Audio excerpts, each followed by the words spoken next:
पुणे के खराड़ी में स्थित सिनेक्रॉन आईटी फॉर्म में काम करने वाली 27 साल की नैना पुजारी को यह अंदेशा नहीं था कि उस दिन उसके साथ क्या कुछ होने वाला था।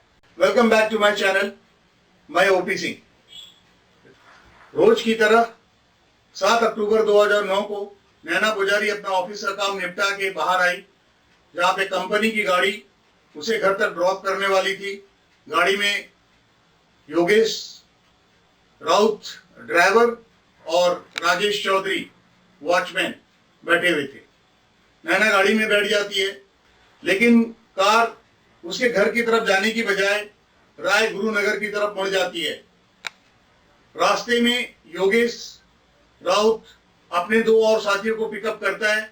वो भी गाड़ी में पिछली सीट पे नैना के साथ बैठ जाते हैं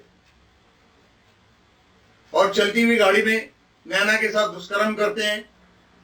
बारी बारी से सब लोग चाकू की नोक पे वो नैना पुजारी से डेबिट कार्ड का पिन कोड जान लेते हैं और योगेश ठाकुर और विश्वास कदम मोटरसाइकिल पे आईसीआईसी के एटीएम पे जाते हैं और वहां से 61,000 विड्रॉ करते हैं। वापस आने के बाद वो लोग नैना पुजारी के दुपट्टे से उसका गला घोट देते हैं और नैना पुजारी की शिनाख्त ना हो पाए इसके लिए उसका चेहरा बिगाड़ देते हैं। एक बड़ा सा पत्थर लेकर के उसके चेहरे पे मार देते हैं और लाश को जरेवाड़ी के जंगल में फेंक देते हैं। पुलिस अपनी जांच पूरी करती है और 2 लोगों को तुरंत ही गिरफ्तार कर लेती है, योगेश राउत और राजेश चौधरी। दोनों को गिरफ्तार कर लिया जाता है और पूछताछ में राजेश चौधरी अपने आप को इनोसेंट बताता है और वो अप्रूवर बन जाता है। पुलिस जल्द ही विश्वास कदम को भी अरेस्ट कर लेती है। उनके घर से वो गहने वगैरह जो और डेबिट कार्ड वो सब उनको मिल जाते हैं। योगेश राउत के घर से और उसके घर से चारों मुजरिम पुलिस के हिरासत में थे। योगेश राउत को ससून हॉस्पिटल लाया जाता है मेडिकल चेकअप के लिए।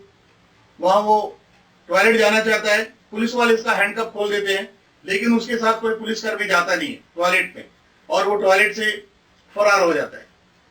वो भागकर पुणे से थोड़ी दूर अपने एक परिचित के यहाँ कुछ दिन छुपा रहता है। फिर वहां से भाग के वो सूरत जाता है और सूरत से दिल्ली पहुंच जाता है।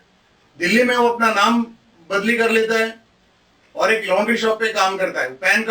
फेक पैन कार्ड और ड्राइविंग लाइसेंस बनाने में कामयाब हो जाता है। उसका नकली नाम था अशोक भल्ला। अशोक भल्ला के नाम से वो लॉन्ड्री शॉप में काम करता है और दिल्ली के पास एक झोपड़पट्टी में रहता है। 7 सितंबर 2011 को वो हॉस्पिटल से भागा। मई 2013 में शिरडी से क्राइम ब्रांच ने उसे अरेस्ट किया। पुलिस इंटरोगेशन में ये बात भी सामने आई कि इसी बीच इस 2 साल के बीच में वो कई बार अपने परिवार वालों से छुप छुप के मिलता रहा, लेकिन पुलिस को उसकी भनक नहीं लगी और आखिर में वो शिरडी से पकड़ा गया।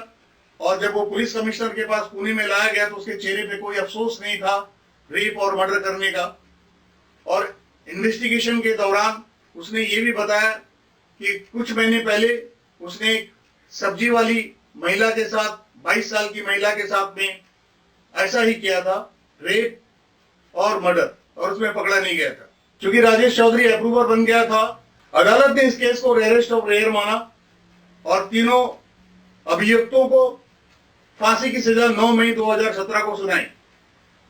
नैना के पति खुश नहीं थे।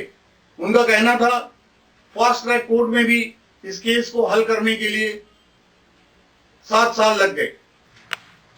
दोस्तों, हमारे समाज में ऐसे लोग, इस तरह की मानसिकता वाले लोग पहले भी थे, अभी भी हैं और आगे भी रहेंगे। जरूरत है तो हमें सतर्क रहने की। नैना पुजारी जो एक आईटी फॉर्म में टेकी थी, उसके साथ बहुत बुरा हुआ।